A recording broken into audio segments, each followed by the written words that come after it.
The yo-yo effect is it. So basically, here's what happened. I was at a how you call it? I was at a not a doctor visit, but a some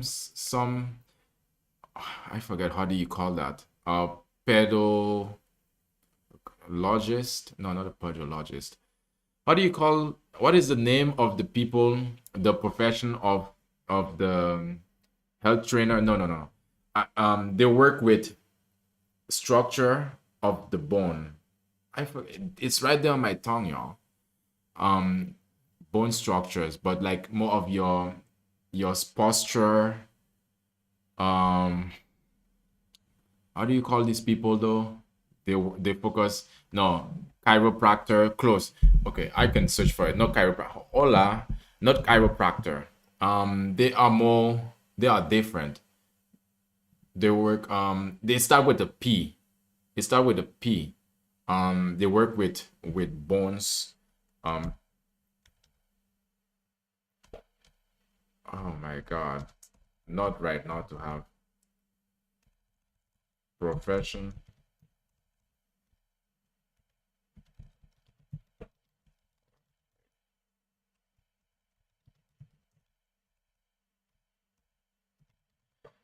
So like for example, if you'll have a shoes, not orthopedics, if you'll have a shoes that is not fitting properly, why you I don't understand. If you have a shoes that doesn't pediatric, prosthetics, no. If you have a shoes that is not fitting you properly, then you will go to them, they'll do some tests. Prosthesis is not that. Sheesh. Even Google cannot help me with it. So imagine you have a shoes, some shoes, or you have an unbalanced. Sometimes we can have a bigger foot than the next. Prosthiatist. Geez, I have to search my email to find it. But it's maybe it'll come to my mind sometime. Some kind of practice surgeon. No, it's not a practice surgeon. It's not a plastic surgeon. No, it has nothing to do with that.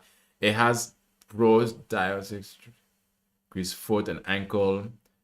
Yeah, but basically, I was at this office to focus on my to see how my equilibrium is. So basically, how my posture is, and am I leaning or something like how is my my joints, how my joints are.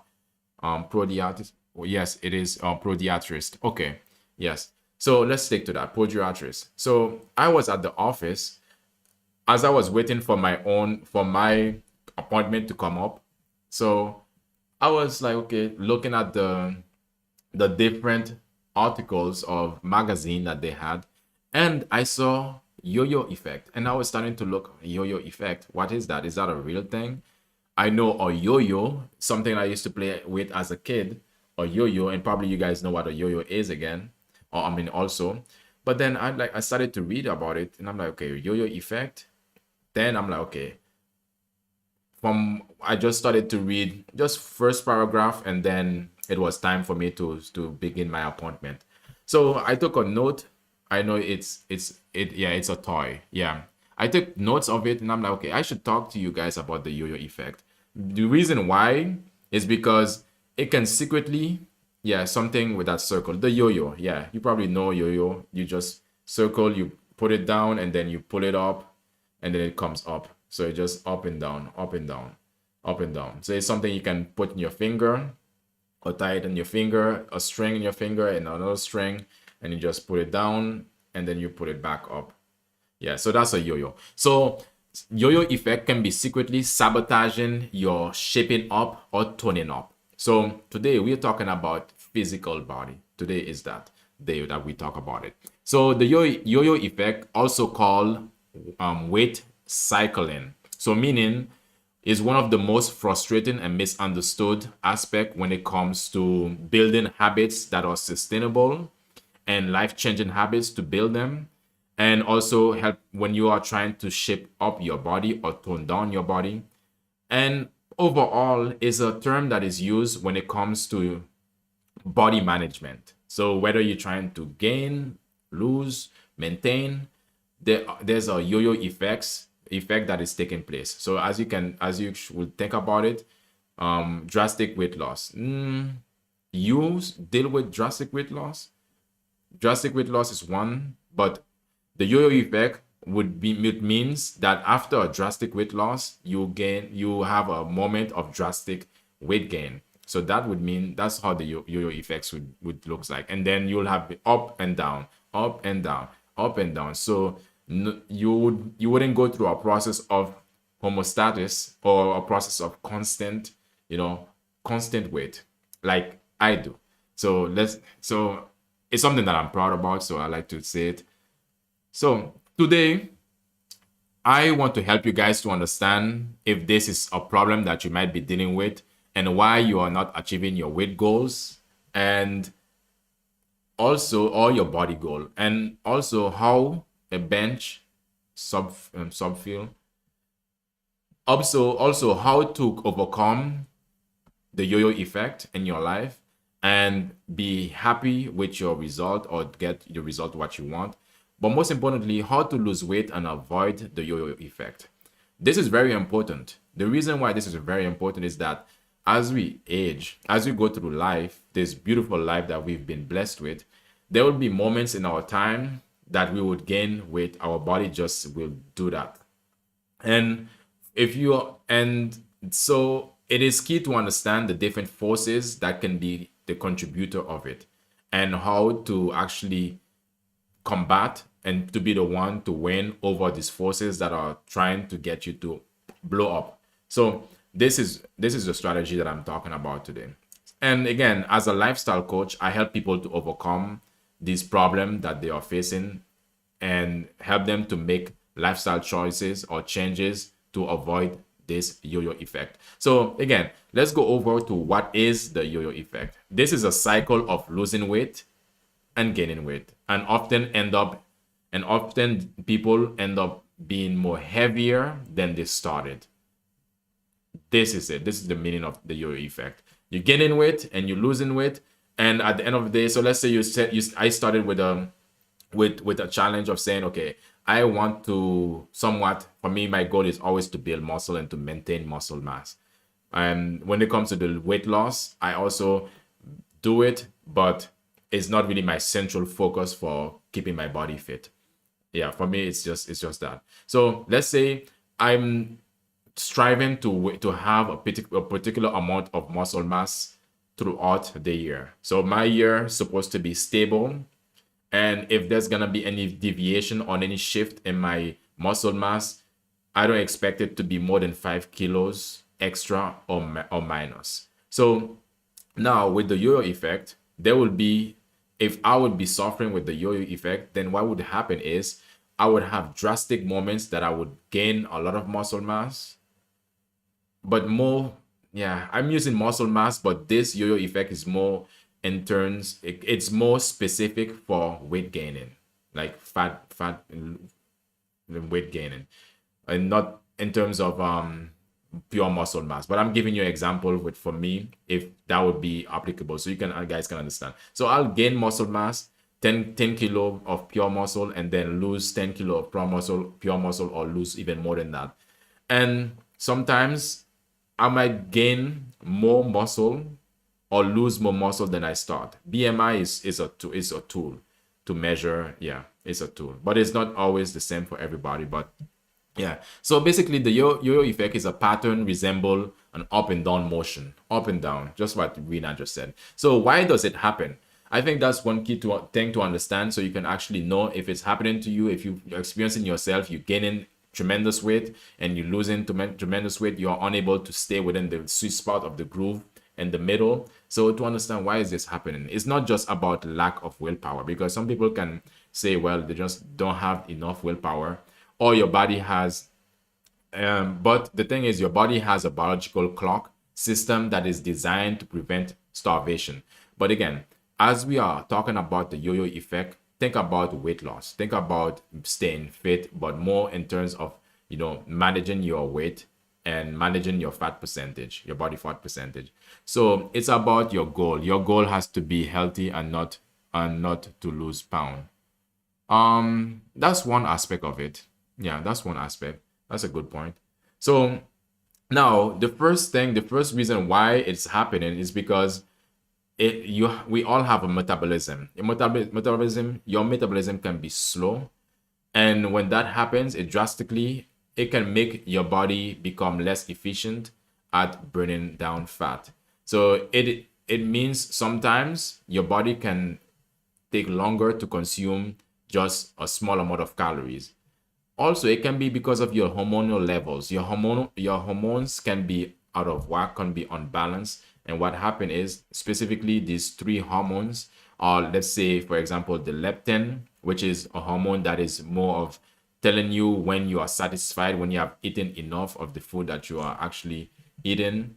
Then sometimes that hormonal imbalance, if it's not telling you you are feeling full, then you might be think you might it might trick you to think that you are not full when you are actually full. So you meaning that you'll eat more than you should. Or it can be ghrelin, which is the hunger hormones that increases your level of appetite also. And so there are some hormones that increase your appetite, but there are some hormones that makes you feel satisfied. Or it can be insulin sensitivity, so which makes you um it makes your body store more fat than normal. And this fat typically goes to your midsection or your belly, your below your belly, in your belly area. So this is where the insulin fat would go towards. If you notice, and if you look at yourself in the mirror, or when you look at yourself in the mirror, and you notice that if anyone, not you guys, but anyone that is looking at themselves in the mirror, and when they lift their shirt and look at their body and they see fat all and they're below by the belly button area, that would mean that you are becoming insulin sensitive. And since it's Ramadan, y'all, what a good tool for this is fasting. I can't I call it the tire. Yeah, the tire. Yeah, the hula hoop. A good tool to use for insulin sensitivity is fasting. Intermittent fasting would also help. So the third reason is that you may be suffering from muscle loss.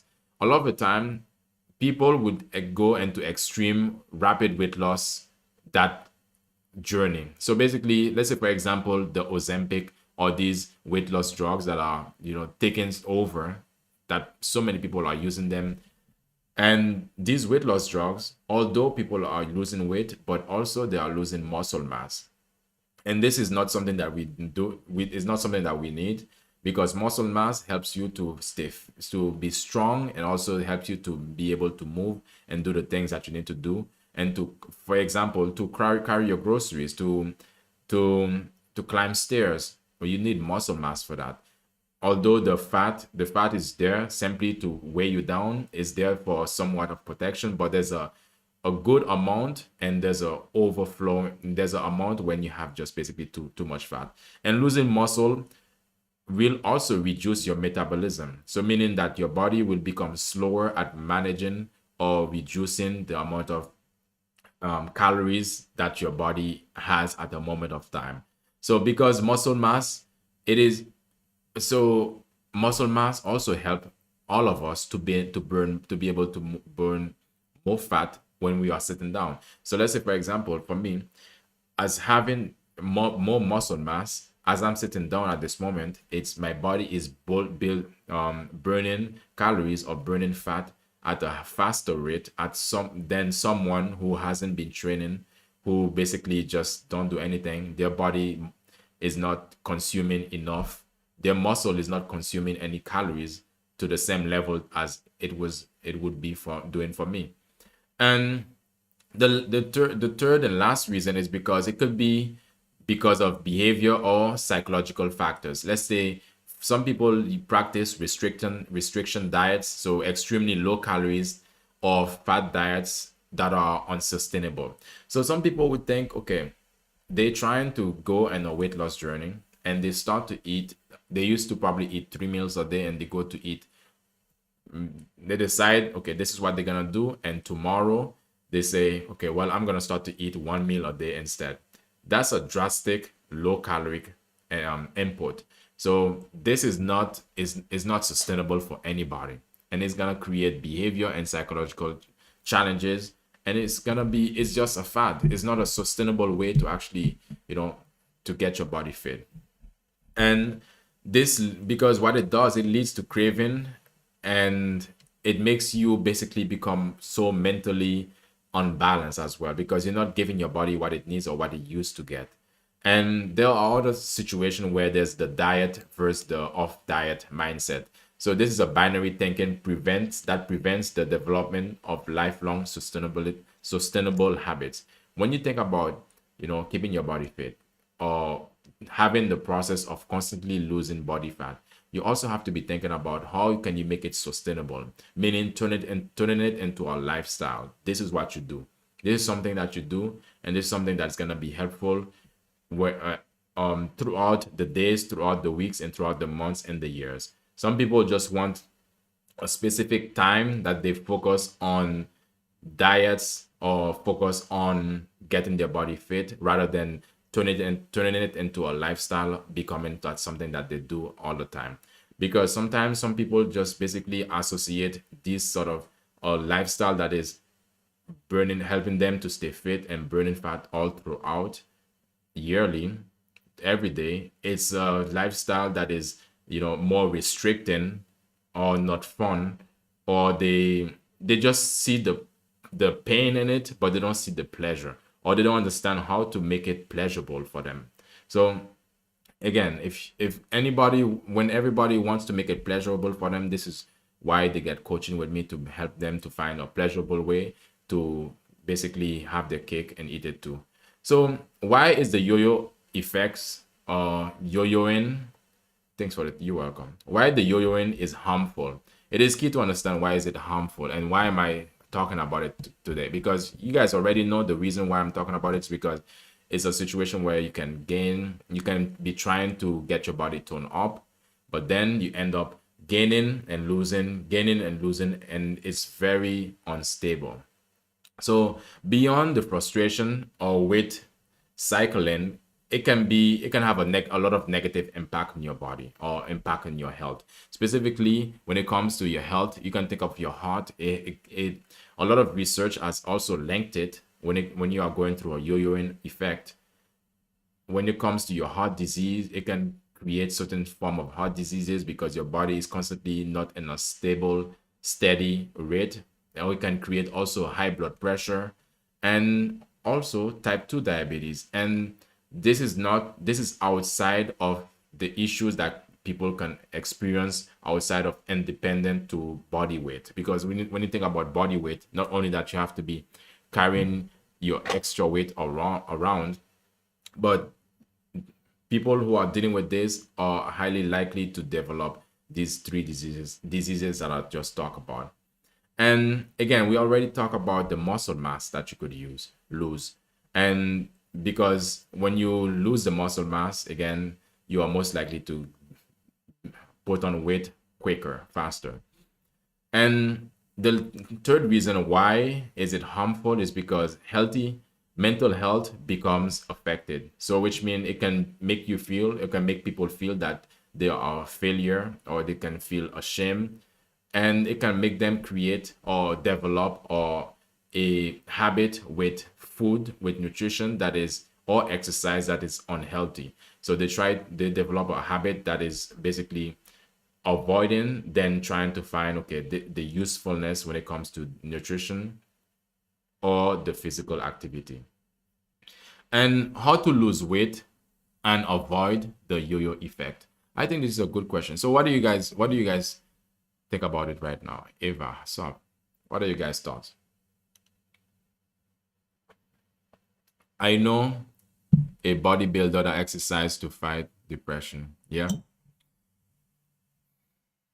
Exercise is a good tool to fight depression.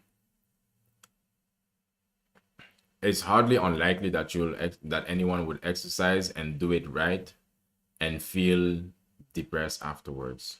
Very, very, very unlikely. And all right, so how to lose weight and avoid the yo-yo effect? You must give He must have to because he looks like the Michelin guy. He looks like the Michelin guy. Let's see. Michelin guy.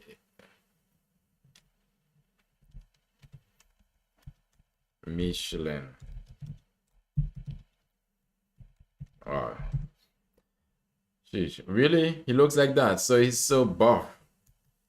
Do you guys like buffness like this to that degree? The Michelin guy.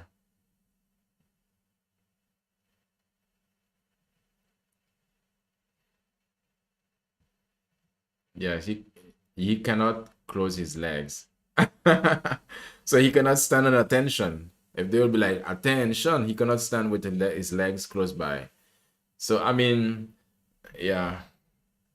But is it pure muscle or muscle with fat as well? Which one?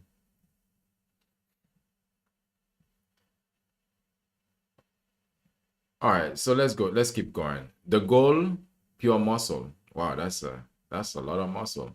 The goal is slow, steady, and sustainable change that you can maintain for life. When you think about when it comes to weight management or body management, you have to think about it in terms of changes that you can make for life over time, daily activities that you can do, that you can apply in your life that can help you to stay sustainable, you know. And the best way to do this, the first thing I would say is to get coaching. Because did you know that people who are being coached or who get coaches are 70% more likely to achieve their goals, and versus the people who just basically just say I'm gonna do it myself, or people who or the other people that just overthink, or people who just think that okay, I'm just gonna hope it's gonna change like this. But people who gets coaching, they are more likely 70% higher chances of actually achieving the goals that they started with in the first place. I agree. It will teach you to have routine. True. So I don't think any one of you want to be part of this group, though. I don't think any one of you want to be part of the group that just say, okay, well, I'm gonna do it myself, or put yourself in the most difficult situation possible. Because we have to understand that life is already challenging, and it's best that we try to find ways to make it less challenging or help us to overcome the heaviness of the challenges that we face daily. And through coaching can help you to minimize at least 70% of the challenges that you probably would go through. And but still there are some people who just still want to struggle alone. And if anyone who wants to struggle alone, this is something that you could do, some things that you could use in order to basically avoid lose weight and avoid the yo-yo effect.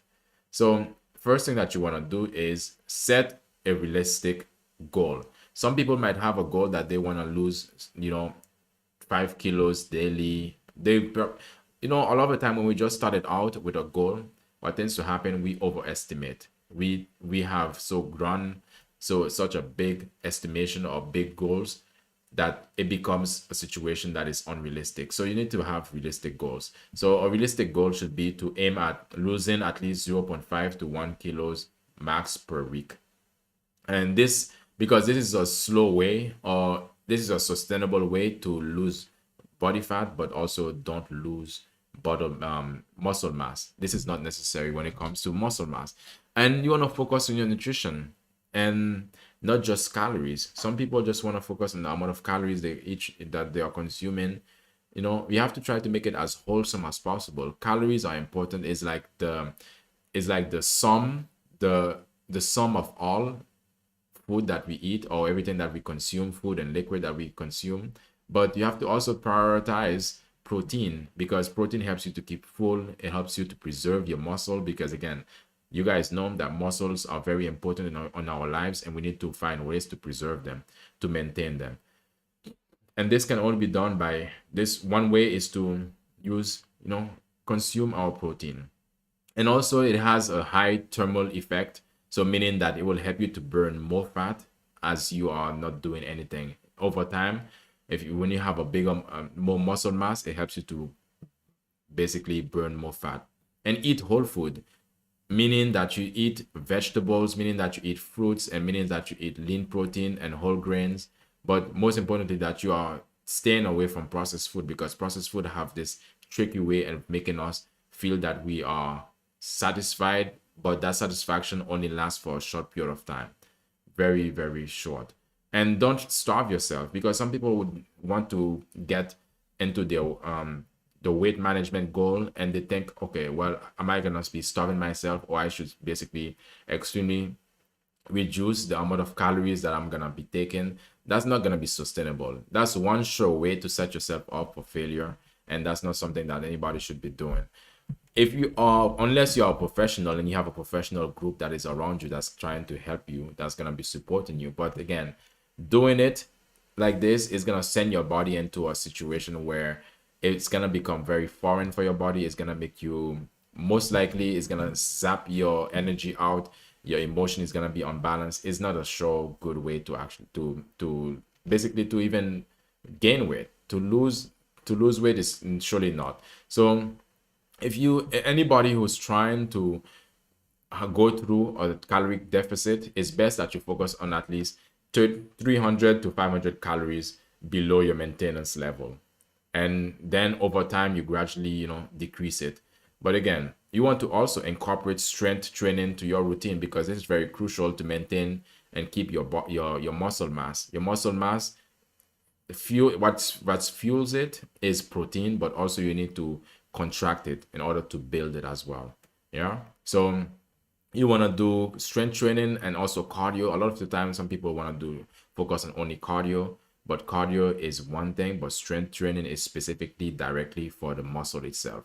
And again, our muscle are very necessary for our movement, for our posture, for almost everything that we do. So think about movement. So again, you want to develop sustainable habits that you are able to keep, to maintain over time, or over your period of, over time, until that you can, so that you can simply upgrade it or add small tweaks to it that can basically, help you to take it to another level. And find exercise that you enjoy. That's how you can keep it sustainable. And some people would want to basically do any exercise, or exercise that people are telling them to do, and not focusing on the things that they actually enjoy doing. It's best that you find something that you enjoy doing, so you can find pleasure while doing it. That makes it a win-win situation.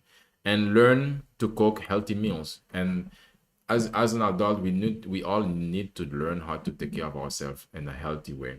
As we were as a child, that wasn't necessary, or while we were studying in college or something, that was not necessary. But as an adult, it is something that we need to learn to take care of ourselves.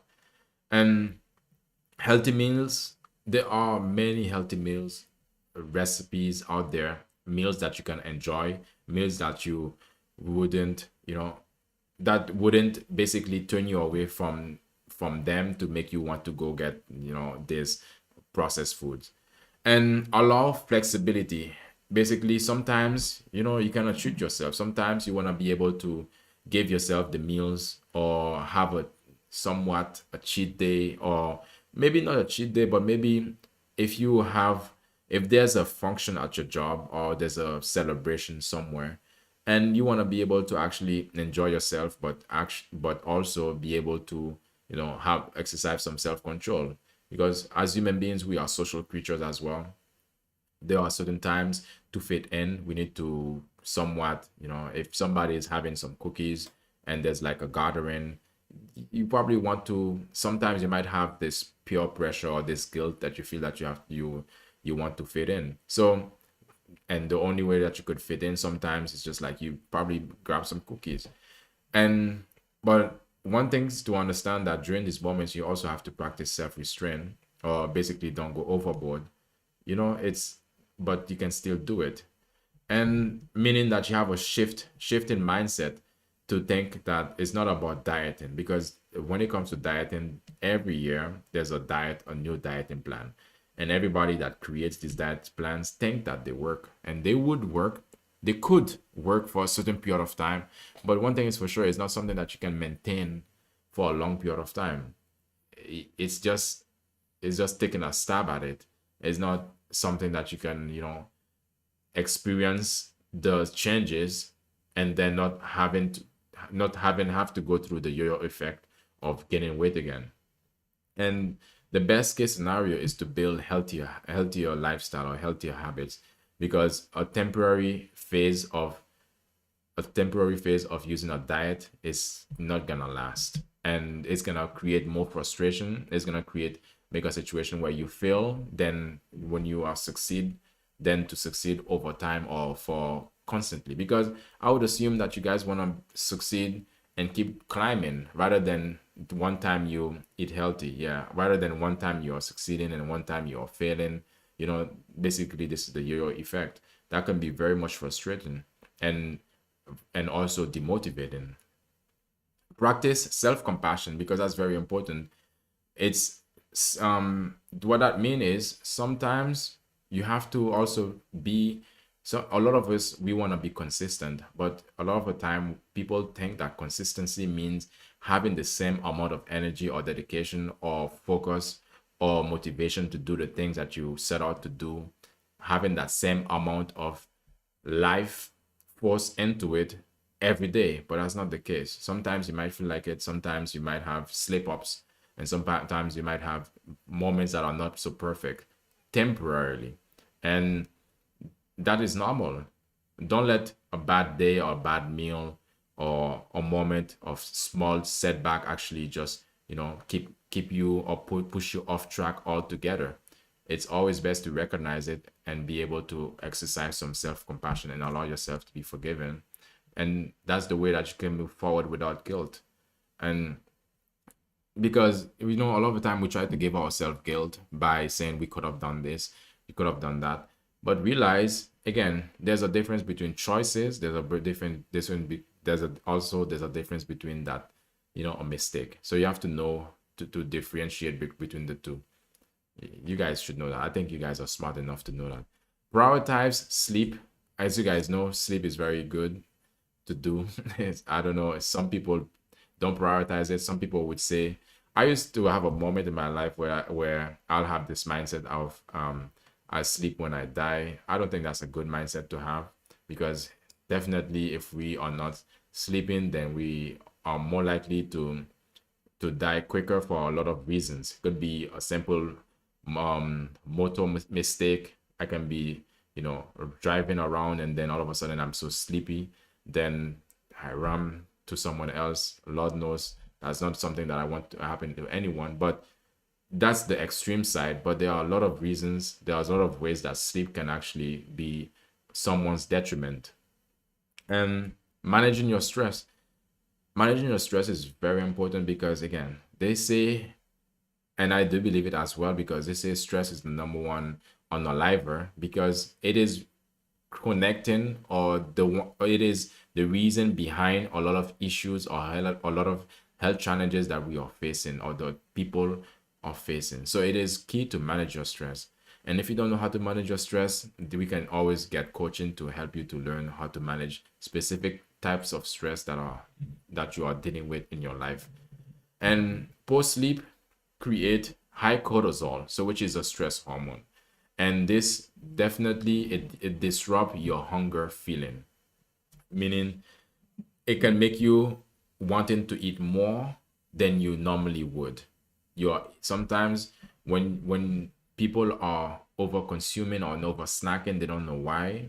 It could be because you are not didn't prioritize your sleep, or your management of your stress was not as effective as you thought it was, or you just basically have hidden stress that you haven't been able to address. So when that happens, is that what would turn out to be is that it would promote fat storage. That's why a lot of the time when we are stressed, the fat, we could eat our stress away by overeating, and that will create more fat storage in our body, especially around the abdominal area. So basically we talk about the thyroid area or your lower stomach, and this is one of the most stubborn location where fat will sit. And when it comes to the yo-yo effect, the bottom line is the yo-yo effect is the body's natural way to basically protect us against famine, against period where there wouldn't be any food to eat. So this is a natural effect that our body, a built-in protect mechanism. And the key for lasting the key for lasting weight loss is to work with your biology rather than trying to work against it. And because if you're gonna work with yourself and then you're gonna try to fight yourself, then who do you think is gonna win? It's not necessary. It's best that you learn to fight to if you're gonna fight with the flow of what your body is telling you. And so which mean instead of asking how fast can I lose weight, ask yourself instead what is the sustainable or what are some sustainable habits that you could use to build a weight loss life or life that is focused on helping you to maintain your physical or manage your physical body throughout the days or throughout the years. And so this is what I talk about.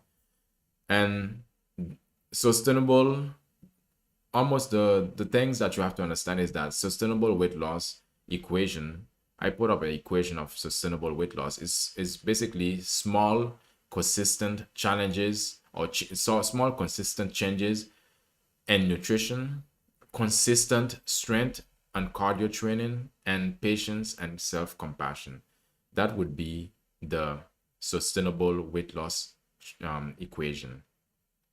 And think about it think about it also that this approach is not a flashy 10 days cleanse, because there are so many different cleanse. If you're going to think about a 10 days cleanse, it's only going to give you it's only for these 10 days. Beyond that, the amount of weight that body management that people can actually experience is minimal. So which means out of your life you're gonna just do 10 days. It can be useful if you're gonna be repeating it periodically, then that's a different situation. But what it does is that it leads to lasting result without the damage or the damaging up of or breakdown cycle of constantly losing and gaining weight. This is a very frustrating cycle. All right, guys, like and follow. Thank you. Any questions?